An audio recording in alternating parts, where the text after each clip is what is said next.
It's alive! It's alive! It's alive! It's alive!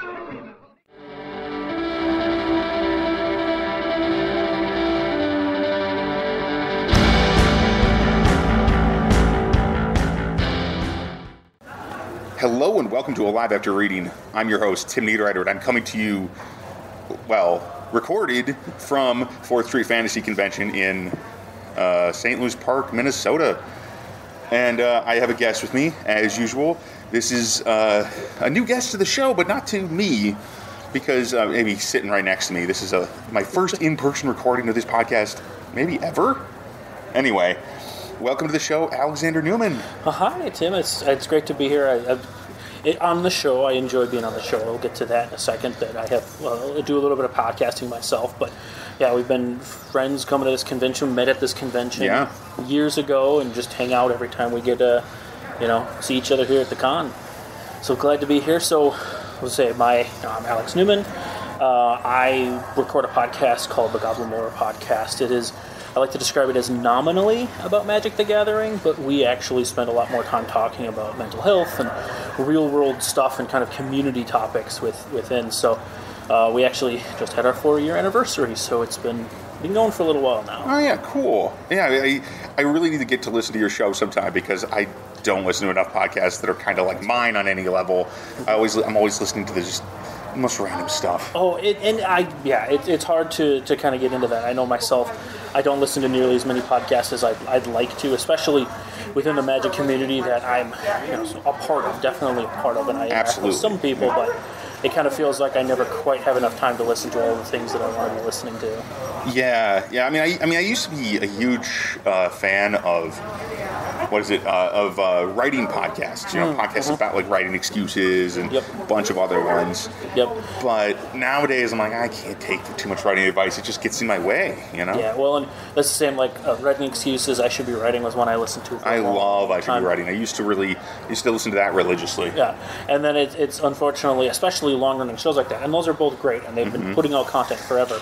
But you start to get behind a little bit, and then all of a sudden you are so far behind, it makes it hard to try to get back into it. See, that's the thing that makes me actually happier about no longer being like a religious listener to shows like that, though, is that then I can find the topics that interest me, and I can just like let the rest go, because it's not that, because the relationship, I'm not there for the podcaster specifically after that long a time, or at least I don't need to update with them every week. Oh, no, that's fair. I started writing, when I started writing in 2002 or 2003, I started out listening to I Should Be Writing. Like, it was one of the first podcasts I ever listened to. Myself as well. That was the podcast I had to learn what podcasts were and how to get to them and listen to them. Because the same thing, I was writing not a little bit after that, but I started doing some novel writing myself, which I'll say hasn't gotten super far. I've written some books. I haven't done anything else with them. I have. I've started a few things that I've never finished, but that's kind of where I got started in the community. That's how I found 4th Street. Of course, yeah. 4th Street, for people who aren't aware, this is going to be maybe even a bigger part of this episode, because we are in the hotel, and there, there's people passing by as we're talking. Yeah, which is great. For me, it really adds to the atmosphere. I'm happy about it. But just so you now know, dear listeners, that this is basically a recording at the venue itself, and it's It's a con. It's the only convention I go to regularly, and we're finally back after 2019. That was the last one in person before this. Yeah, and it's a writing convention that, even again, as someone who hasn't been doing a lot of attempting to write fiction in the last few years, I still am really interested in the craft of it, and it's a big part of what this convention is about. And you have, both the panels, but then also, as you and I, Tim, sometimes don't always go to the panels, but it's just the community of people who are either writers themselves involved in the craft in some way, or just interested, like myself at this point, just interested in the craft and like to kind of have that glimpse behind the scenes to see kind of how things are put together and talk about that with other people who either are working on it or just interested in the topic. So I wasn't planning to do this, but that's a really good point. And I wasn't planning to do this, but I never plan to do anything. This is how the show rolls. You know it, people. If you've listened to more than one episode of the show, you know it. And I've got to say, especially if you listen to our most recent episode, which I think was the one with J. Daniel Sawyer, in which I was operating on like 2 hours of sleep. And literally, and I must have seemed pretty drunk in that episode. Let me be fair here, people. I don't get drunk, but I do get tired.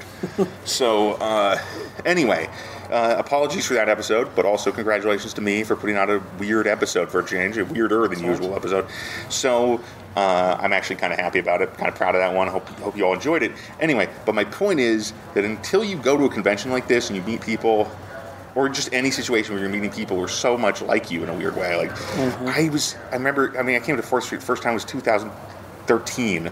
So it's been almost 10 years. And it was wild, because this is my first convention ever. And it's a small con, and there's only around 150, 200 people here at most. Yes. A lot of the time, you know. Yeah, and this year is a little smaller. Smaller than that even, yeah. About 100. Yeah, and it's a very different feel. I mean, actually, I think 4th Street 2013 was my first convention too. Oh, good. Okay. There's a little bit. I've been to a few other cons. Like I'll go to. There's an anime convention in DC. I tend to go to. Haven't been to for a few years for obvious reasons, but that's usually around like 30 or so thousand people, which is much larger. Well, at least for me, there's still a similar thread of just feeling in a community, as part of the community. You come into a group like this, you come into a space like this, and it's a community of people who are passionate about some of these same things that you're passionate about. Even if maybe the Venn diagram of that doesn't overlap, there's smaller parts of overlap, but there's still these people who are passionate about these things. And in this particular case, it's storytelling, and it's just, until you've done that experience, it is just, I don't know, for me, it's hard to describe, but it was an incredible experience to have that. It's very enlightening to suddenly say, oh, there's other people who are not only like me, but we share the same interests. We have a lot of the same, we even look pretty similar in a lot of cases, you know. And want to have conversations like we want to talk about the same stuff, you know, we all fit in together. This is the tribe almost, you know. And I had not had that before I came to 4th Street, really. Even when I went to I found out about 4th Street when I went to the Writing Excuses Retreat, which is a story I've told on the air before. But it was considerably less fun than 4th Street, let me put it that way. I really enjoyed 4th Street more. And and mostly it was because here there's a lot more people who are just here to kind of hang out.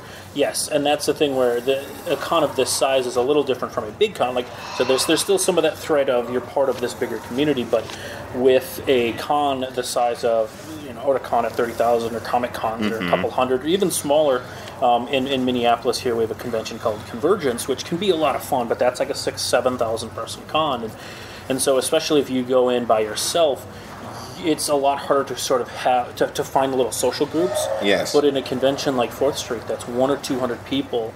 They put a lot of effort into, okay, we're going to have these spaces where people can hang out. We're going to do these things like meal ambassadors, where if you don't have someone to go to lunch with, you can come with us. Yes. And because it's so small, there's also single track programming, which is going to be weird if you're familiar with bigger conventions, where they tend to have 4, 6, 10, 12 things going on at any given time. 4th Street has one panel at a time, and then they'll do 2-hour meal breaks. Which is really relaxing, actually. Yeah. I'm so happy about that.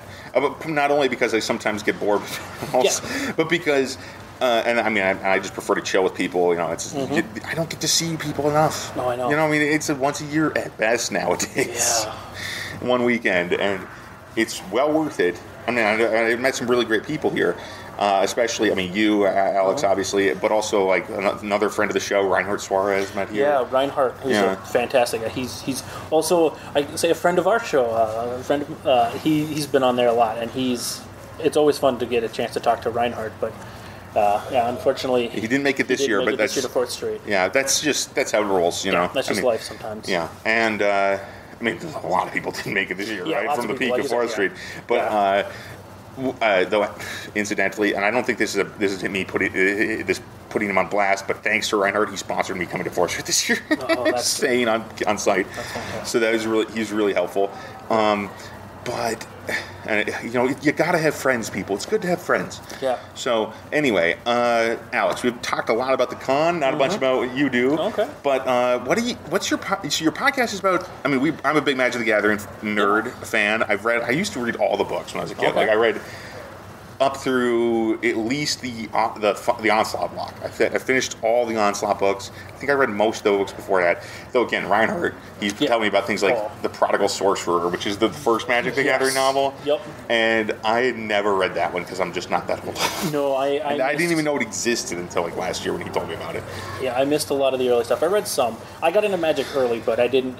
The books was a weird thing. So to step back just a little bit to talk about the cast, we started out really centric about story and things. We don't talk about the game very much. Just to give you some context, if you are familiar with Magic, it's very rare we talk about specific cards or gameplay. Every now and then we will. Sure. But usually that's in context for some other topics. So like we have done a couple episodes where we talk about decks, but that's because it's like my co-host Hobbs has a deck that is made entirely out of artist proofs. So these are cards that are the artists who do the art for Magic. They are sent cards that have the normal card front, but then it's a blank back. So these are not legal in any Magic thing, but they're kind of a nice gift to the artists, something that Wizards gives them so they can say, hey, this is what your art looks like in the actual context of the game. But then it also gives the artists things that they can sell or hand out or do stuff with. Well, so Hobbs has developed all these relationships with the artists because he built an entire deck made out of these artist proofs. And so we talked about his deck, but we also talked about it in the context of the art community and the relationships there. And so a lot of what we do is we want to talk about community. We want to talk. We've had somebody on recent. We've had some trans folks on to talk about their experiences in the community. We've had some people of color to do likewise, and we want to just. And also mental health is another focus. So we talk about Magic some. But it's a jumping off point. It's a jumping off point, precisely. Yeah. And that's kind of how it started too, is we wanted to talk about lore and use that to talk about the real world.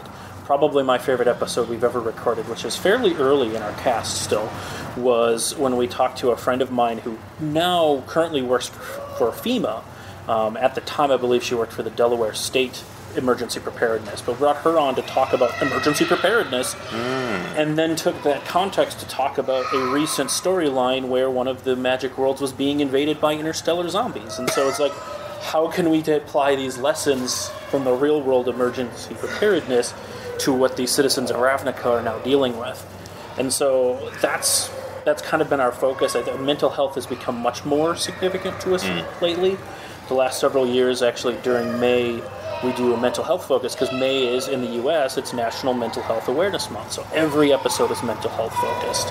We try to do charity events to raise money in May for mental health things. So we talk about Magic for sure, and we bring people in from the community, and we try to take what platform we have and help raise up other voices and bring attention to other people as well, and sort of center mental health, center the community, and No, there you go. It sounds really, really cool. Like I said, I need to go and listen to it sometime because I get distracted mostly by like political podcasts and stuff like that. I'm always listening to that crap. Well, and there's it's a lot starting to really drag me down. It's just bad for my mood. Yeah, and I'll say there are some topics. There are some very light, goofy things we do, and then there are some more heavy topics. We have had episodes where we talk about suicidal ideation. We've had episodes, on the other hand, where one of our longest running series is in Magic. There's something called the color pie, where there's 5 different colors of the game.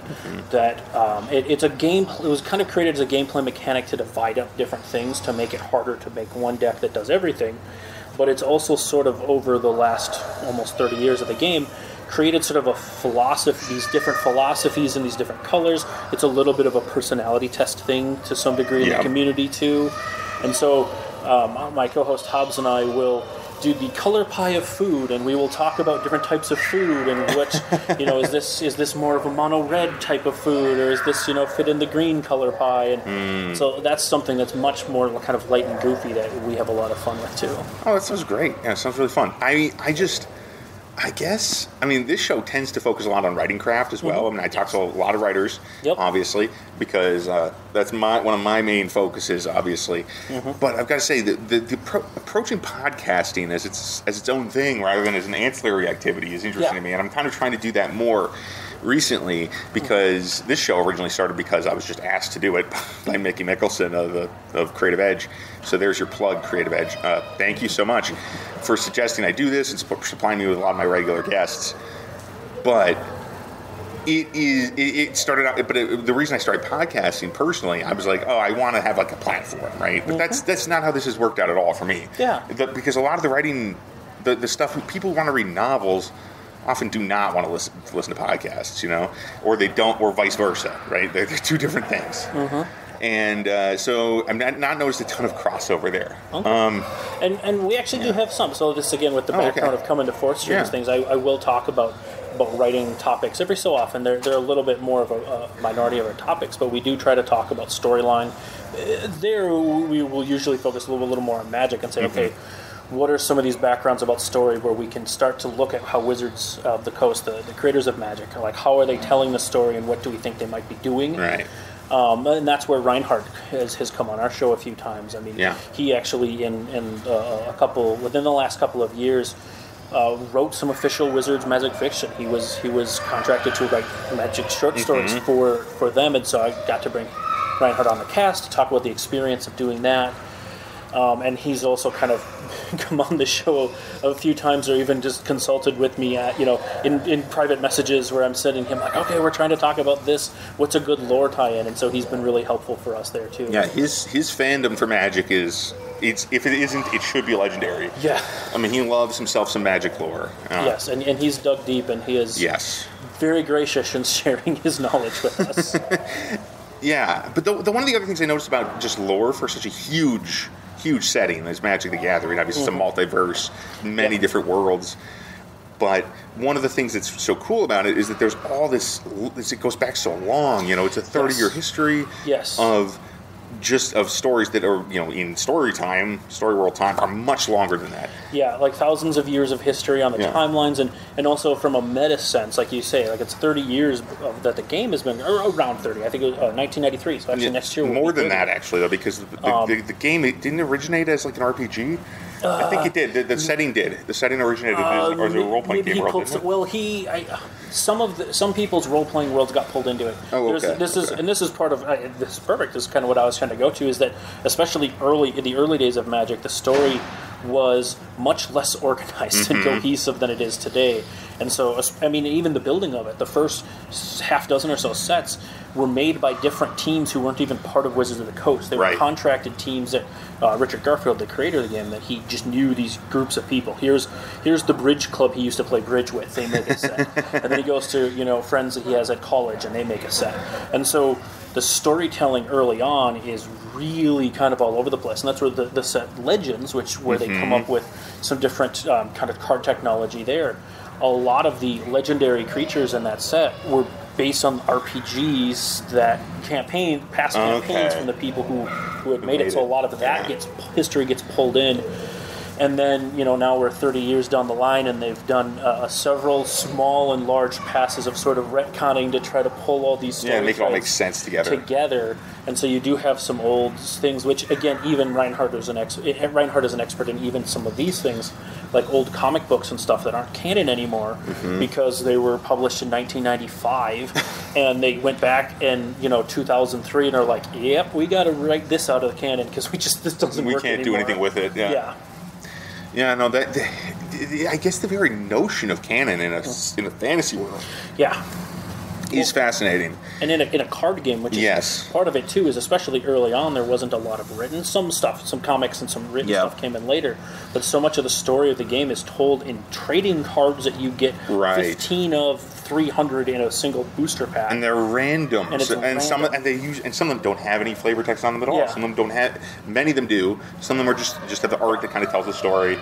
But it's fantastically trying to sparse in a way. Trying to pull that story together from the cards would be a little bit like if you never watched any baseball games, you just bought packs of baseball cards and tried to figure out who wins what championships in which years and what the narratives were in that sport. And it's kind of how they told the story for a little while in Magic. Which actually I thought was pretty cool. I still think it's pretty cool. I mean, granted, having a more substantial short stories or novels go with it is also helpful. Yes, it's nice. Yeah, though the novels, of course, I thought had pretty mixed quality at a certain point. That's a thing kind of going on in the community and at Wizards too. Like there was eras where the story was so secondary, they didn't get a lot of good quality. They didn't put a lot of work and attention into it. Some of it maybe they didn't have the best fits for writers, or the editing wasn't great.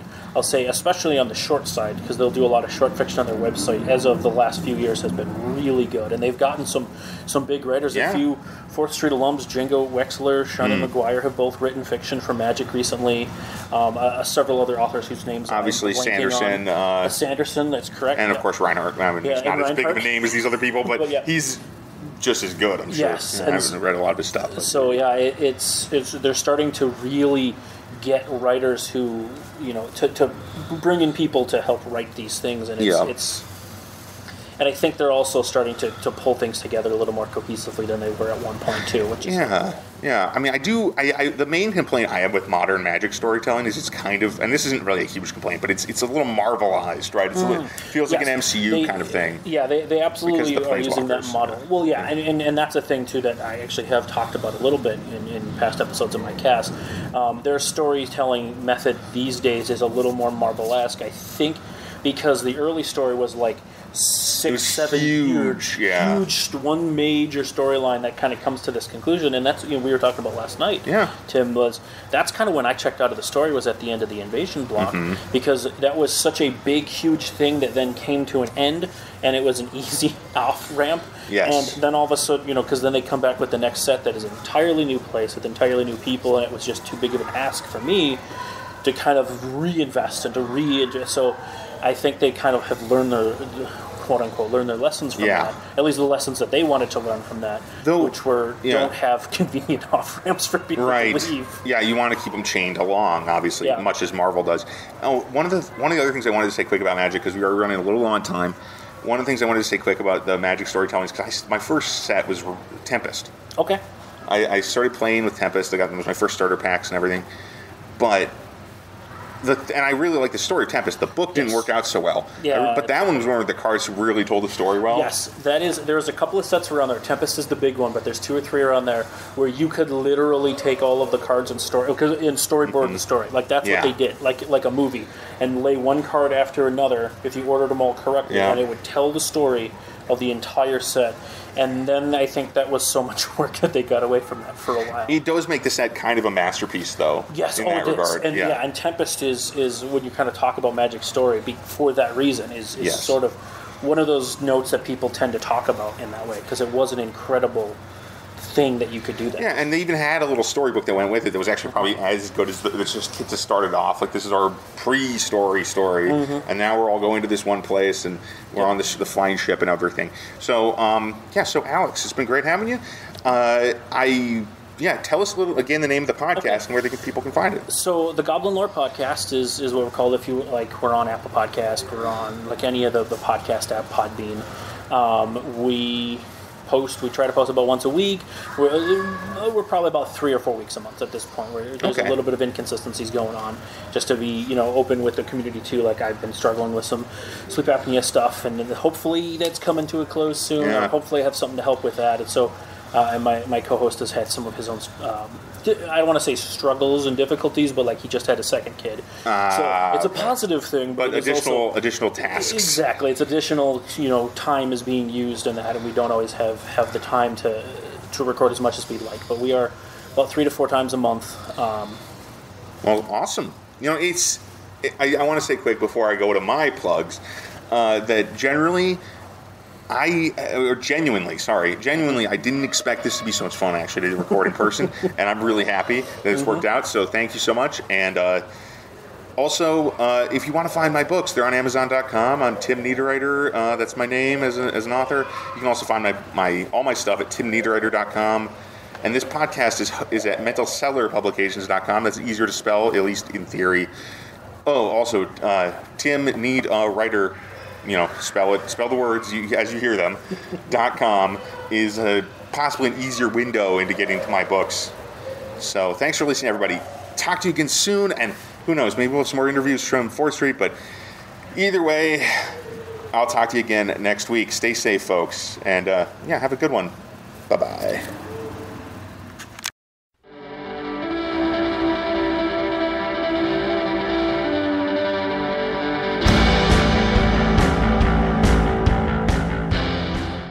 That tears it.